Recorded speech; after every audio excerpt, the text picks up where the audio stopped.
Everyday, ordinary people in the CSRA do extraordinary things to serve our community. Each month, News Channel 6 recognizes these outstanding volunteers with the Giving Your Best Award. Do you know an everyday hero who goes the extra mile to help others? Nominate them for the Giving Your Best Award by visiting WJBF.com and filling out the entry form. Sponsored by Science Co., Piedmont Augusta, Security Federal Bank, and News Channel 6. WJBF News Channel 6 wants you to join our team. We're looking for talented applicants in a variety of fields. To see a current list of job openings, visit WJBF.com/workforce6. Join our team today. Get clear, accurate stories that don't waste your time at WJBF.com. The Live 5 for 6 Skyview Network, sponsored by Terry Lambert Hyundai. It is another hot and humid day, and we still have a few storms around, but definitely not as much rain as we've had lately. And over the next couple of days, those rain chances continue to go down. I'll have more details on that. Now on News Channel 6 at 5, funding approved to renovate 2 Augusta apartment complexes. How the money will be used to repair the Bon Air and Richmond Summit. Also, we have the latest on an Aiken County murder. We're going to hear from the Sheriff's Office on that investigation. And cracking down on opioid trafficking in Georgia. Why the Attorney General is declaring a war on fentanyl. As your news at 5 starts now. Live from Television Park, this is WJBF News Channel 6 at 5. Good evening, everybody. I'm Brad Means. And I'm Jenny Montgomery. We'll get to those top stories in a moment, but first, let's check in with Chief Meteorologist Jenna Petracci for a check on the weather. Well, guys, it's definitely another hot day, but we don't have nearly as much storm activity as we had yesterday. Around this time yesterday, we were starting to see some strong storms develop, but right now we have some weaker storms, and that's anywhere from around Jefferson County down to Johnson County. Notice the metro is completely dry, looking good in Richmond, Aiken, to the north of I-20. But let's take a closer look here around the border of Jefferson, Emmanuel, and Burke. Check out all this lightning, 34 strikes within the last 5 minutes alone. Also, the potential of some gusty winds up to around 30 miles per hour, but there's no special weather statement or severe thunderstorm warning within that storm. We do have those flashing polygons out to our west and south, though. That's where most of the activity is.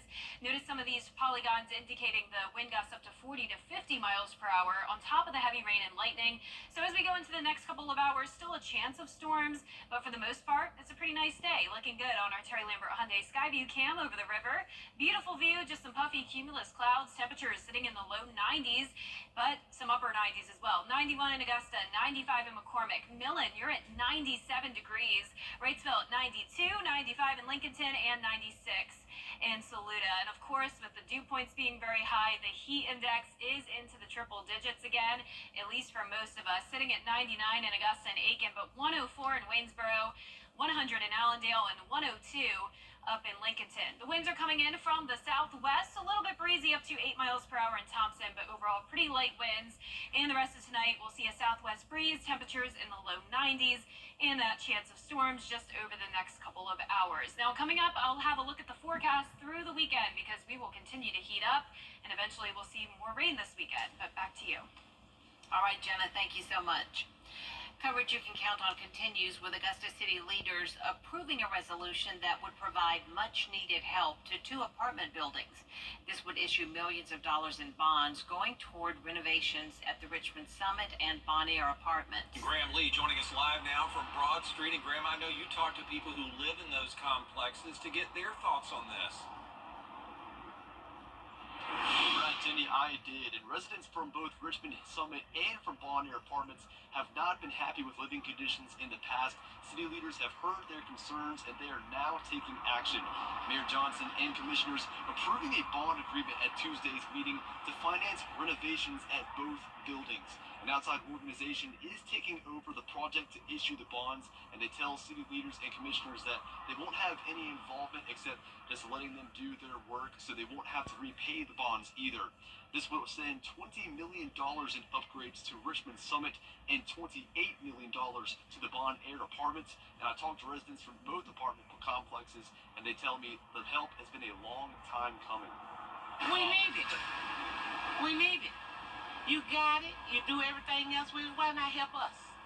They help ourselves. So if they could help us, please help us. I think that is absolutely wonderful. This is a historic building. It needs to be maintained and saved. So we did reach out to city leaders along with the Housing Authority, and we have yet to hear back at this time, but we will go into more detail about the plans coming up in the next hour. For now, live in Augusta, Graham Lee, WJBF, News Channel 6. All right, Graham, thank you. Richmond County investigators need your help to find a murder suspect. They're looking for 44-year-old Sean Walker in the shooting of 3 people in May of 2023. It happened on East Taylor Street. Investigators say 29-year-old Shaniqua LaFavor, 35-year-old Darius Mayo, and an 11-year-old child were all shot at least once. LaFavor was pronounced dead on the scene. Walker's considered armed and dangerous. Charges now upgraded in the death of an Augusta toddler. Denacia McClennan was arrested and charged with child cruelty after the death of 2-year-old Rayshawn Roberts.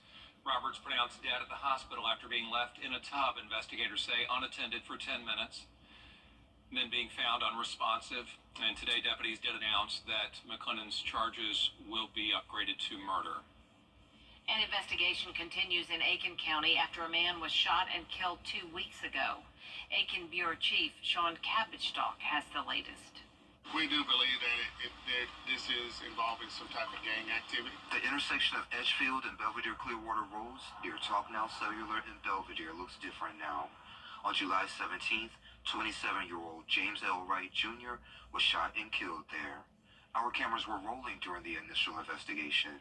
Surveillance video shows 4 men in a light-colored Infiniti SUV involved in the shooting. 3 exited the vehicle and essentially executed this young man that day.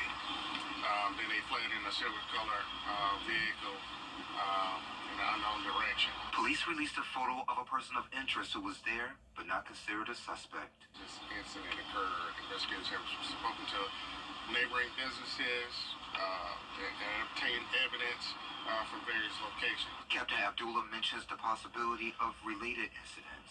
But we do know that when there's sometimes a gang activity or a crime like this happen, there's times that other shooting incidents may occur that could be associated with the original incident. He also says a major challenge is the reluctance of people to come forward, possibly due to the fear of retaliation.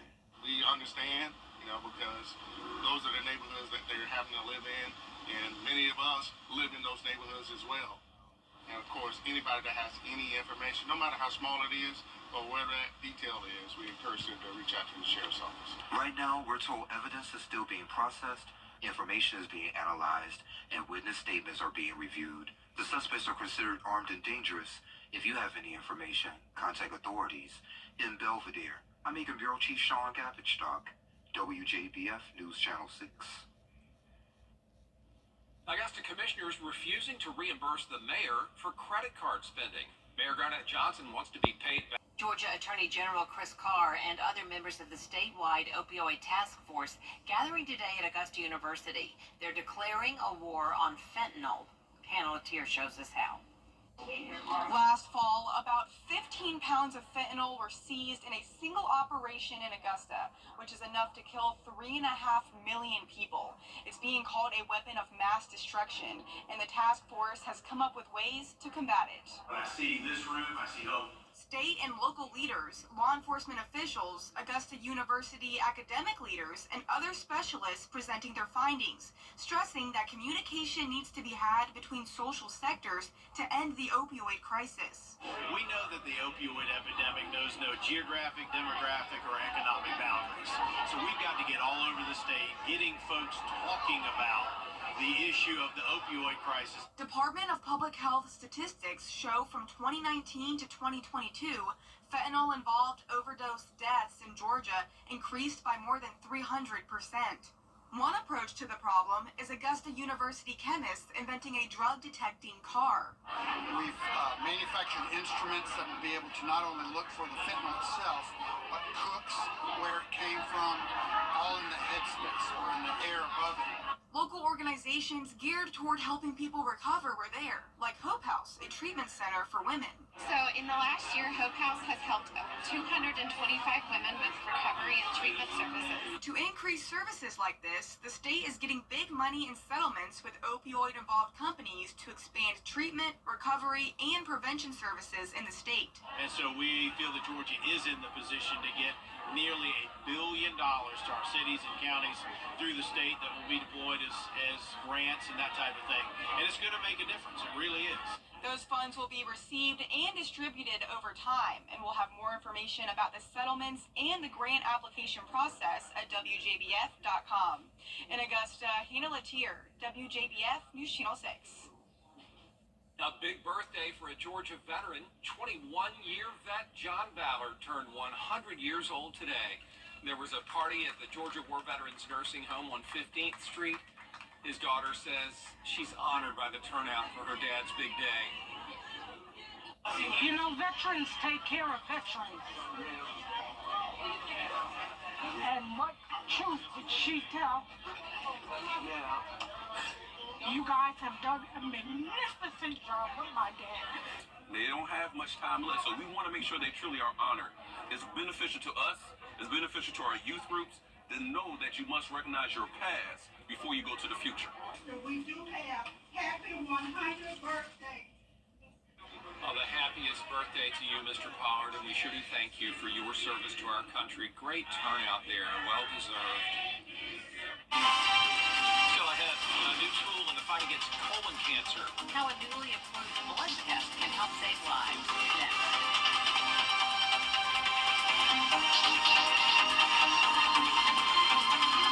Hey, can you believe that we got nearly 10 inches of rain for the month of July? Well, we're going into the month of August on a bit of a drier note. Then rain chances do pick up this weekend. Stay with us for more details. He's freaking us out. Favorite brands, lowest prices.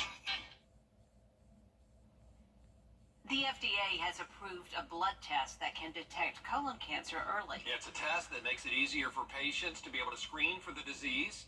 Morgan Francis reports. Almost all colorectal cancers are preventable. On any given day, Dr. Christian Brown could go from office visits with patients to treating colorectal cancer through minimally invasive surgery. Roughly 1 in 25 people have an overall lifetime risk of developing colorectal cancer. However, Dr. Brown says regular screening reduces that dramatically. The most important thing for patients to know is that it's treatable if you catch it early enough, so show up for your routine colonoscopy. Less than 60% of patients who are candidates for colonoscopies actually get the screening. But now a new FDA approval could pave the way for an easier option. It's called the Shield blood test. It starts detecting cancer when polyps that look like this start to develop. During that process, the colorectal cancer starts to release little pieces of DNA into your bloodstream called microDNA, which are sometimes detectable with specific blood tests. Research by the New England Journal of Medicine shows the Shield test was 83% effective at detecting colon cancer. However, it isn't as thorough as the gold standard colonoscopy, which can catch polyps before they turn cancerous. The blood test might be more convenient, though, for patients who don't go in for their routine screenings, possibly those who can't take the time off work. Currently, the test is available, but without the FDA's approval, it costs almost $900 out of pocket. With FDA approval, that is going to make it more accessible for insurance companies to start paying for that test, reduce the cost to the patient at the end, and we may start to seeing that more frequently in the future. Pretty exciting. Really neat there. Still ahead, a horse rescued from a pool in Ohio. We're going to hear from a man who caught it all on tape after the forecast from John. Weather headlines on WJBF News Channel 6. Brought to you by Hickson Roofing. If your roof needs fixing, call Mr. Hickson. The Breeze Clothing. Now, your most accurate forecast with WJBF Live 5 or 6. Good Wednesday evening. A little bit stormy for some of us here in the CSRA, but not a complete washout. Most of the activity is to our west and also down towards the south. Some storms definitely producing some gusty winds, frequent lightning, and heavy rain. And we do have one strong storm over us now. Actually, another smaller area as well developing in parts of Burke County. Main areas here around Jefferson down to Johnson County. We have a line that's producing lightning. Not seeing any lightning within this cell, but that could change. This is around Sardis and Burke County. Definitely some heavy rain getting dumped down now. Also headed towards Girard as well. Then as we go down towards the southwest, we have a lot of lightning here around Midville. So this is the border of Jefferson, Burke, and Emmanuel County.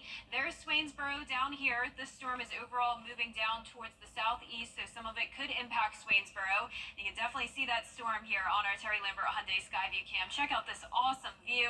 You can see that storm developing and getting stronger. 91, feeling like 99 degrees. So on top of the storms, it's a very hot and humid day. Very hot way to end the month of July. Northeast wind coming in at 6 miles per hour. Temperatures are in the low 90s for the most part, but we do see 95 up in Lincolnton and also down in Millen. As for the chance of storms tonight, there will be very isolated, so not a washout, but just some pop-up showers and storms that could get strong to severe. There is that marginal risk of damaging winds, and also around half our area under that marginal risk tomorrow. So a very, very low chance that these storms were to become severe. The main story tomorrow is once again going to be the heat. Our western counties in a heat advisory from 10 a.m. to 9 p.m. on Thursday for that heat index up to 108. Starting out tomorrow in the 70s, actually plenty of sunshine throughout the day, but then of course some areas could get impacted by the storms primarily in the evening, and then of course we'll start to see more cloud cover if that were to happen. And then a chance of rain up to 50% for your Saturday, 40% for Sunday, so scattered showers and storms as well. And the temperatures will cool back down a little bit into the low 90s after heating up tomorrow and Friday. Heat index from 100 to 105, so a little bit less likely that we'll see a heat advisory on Saturday and Sunday. We'll be monitoring for that. And then tonight at 6 p.m. you can still see those spotty showers and storms around, but we're pretty much done with it by around 8 o'clock. Tonight will be a nice pleasant night, just feeling pretty muggy outside. So we'll continue to see this trough of low pressure across the two-state over the next couple of days. That's the reason for the storm chances lingering, so you can see throughout the daytime here Thursday and then again Friday some afternoon storms possible, and then we'll be watching this cold front, and that's what will bring the higher chance of rain over the weekend, and then eventually the slightly cooler temperatures. Also watching the tropics very closely, we have this potential area development at a 60% chance. Very slow development here. It's something we'll be watching very closely as we go into the weekend, and next week could potentially impact our forecast. But of course, there's a lot of uncertainty there. Our lows tonight will be in the low to mid 70s, and our highs tomorrow will be in the upper 90s. 97 in Augusta and Aiken. That 10-day forecast showing 97 again for your Friday. Very hot start to the new month. Just a 30% chance of rain each day, and then the rain chances go up over the weekend as those temperatures go down just a bit. All right, thanks a lot, Jenna. We appreciate it. A horse in Ohio making his way into a woman's pool after it escaped its pen. The woman had to call firefighters when the horse couldn't get out of the deep end. And as you see, a man who lived nearby captured the entire event on his drone camera. Thank goodness first responders got that horse to go to the shallow end so it could get out. And then I got my drone in a position and I see all the people down by the pool and I was like, what is that? And I saw them fighting to get something out of the pool and I was like, oh man, don't tell me that's a body wrapped in a blanket. And of course, then you see it's a horse. And I'm like, where did that come from? Deputies eventually found the owner of that horse and got it back home. Thank goodness everything's okay. My goodness. Up next, a fan favorite minor league baseball employee riding into the sunset. We'll say goodbye to Layla the Bat Dog after the break. It's hot outside and the deals inside Weinberger's Furniture are even hotter. It's time for Weinberger's Summer Savings. Oh, you mean people want more top-quality, famous brand furniture at sale prices too low to mention? Exactly. That's good news for all of Middle Georgia. Our floor samples are at great discounted prices. Save now on bedroom, dining room, living room, home office, and patio furniture. Don't miss these summer savings now at Weinberger's Furniture and Mattress Showroom. MeTV WJBF 6.2. A minor league baseball team in Florida is sending a fan favorite employee off into retirement. Layla the Bat Dog is calling it a career after 6 seasons. Danny New has the story. For the final time this past week, the Clearwater Threshers' nationally beloved bat dog, Layla, retrieved the lumber. And was that emotional? Yeah, it was emotional. I think we were more overcome with happiness. For the past 6 seasons, Andrew here had been bringing his now 13-year-old best pal to help out this Philadelphia Phillies minor league team. The fans love her. The team loves her. She's as part of our staff as anyone else is. But this is how the Threshers first found out about Layla back in 2018. When she went viral online for fetching Andrew a cold one from the fridge. We could all use a Layla. She was always bringing me tools or bringing me different things. Over the past 6 seasons, Layla has become a celebrity around Western Florida. Andrew says he gets frequently stopped on the beach for pictures, and one time, top Phillies prospect Justin Crawford actually got booed by the crowd for unknowingly picking up his bat. Sorry, her bat. Layla takes it from him and starts coming back to the dugout, and the crowd erupts.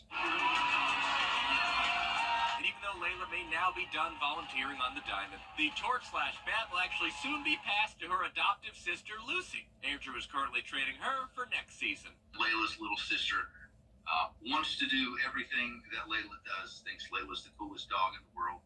So we're happy to continue on to do it with Lucy.